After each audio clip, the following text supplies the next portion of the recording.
ติดชายแดนเขมรบ่มีเว้นทุกเสาร์คำเป็นนักรบจุดดำทหารพรานอยู่ด้วยหน้า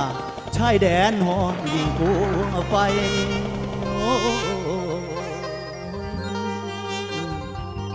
รักษาเขตประเทศไว้ให้ไทยอยู่ได้มีสุข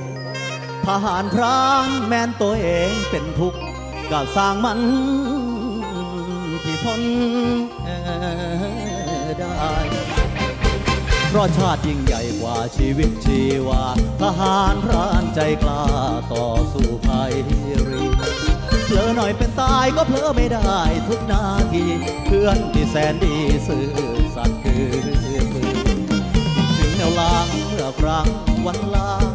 สองฝ่ายสัญญาจะส่งใจหาถึงกันทุกคืนฝ่ายหนึ่งกอดหมอนอีกฝ่ายมานอนกอดปืนโทรศัพท์ไม่มีคลื่นก็โทรจิตหากัน